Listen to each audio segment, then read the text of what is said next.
हम मीनू झा उपस्थित छी एकटा भगवती के गीत लऽ के।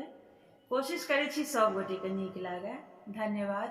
जय मिथिला, जय मैथिली। निज नैहर मिथिलापुर नगरी, निज नैहर मिथिलापुर नगरी, प्रेम बढ़ाबहु हे देवी, प्रेम बढ़ाबहु हे देवी, निज नैहर मिथिलापुर नगरी, प्रेम बढ़ाबहु हे देवी। सुतल छलहुँ निश्चिंत भैर सँ, सुतल छलहुँ निश्चिंत भैर सँ, आबहु जागहु हे देवी,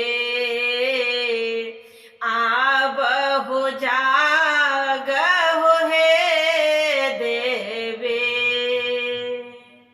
ई संसार आसार सर्वदा, ई संसार आसार सर्वदा, पलक उठाबो जागु हे देवी, पलक उठाबो जागु हे देवी, निज नैहर मिथिलापुर नगरी, प्रेम बढ़ाबहु हे देवी। भवसागर में नाव डूबल अछि, भवसागर में नाव डूबल अछि, पार लगाबहु हे देवी, पार लगाबहु हे देवी।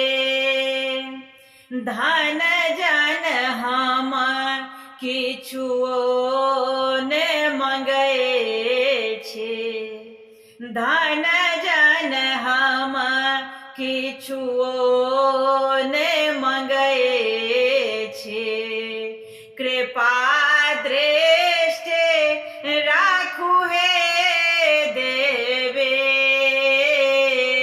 कृपा दृष्टि राखू हे देवी, निज नैहर मिथिलापुर नगरी, प्रेम बढ़ाबहु हे देवी, प्रेम बढ़ा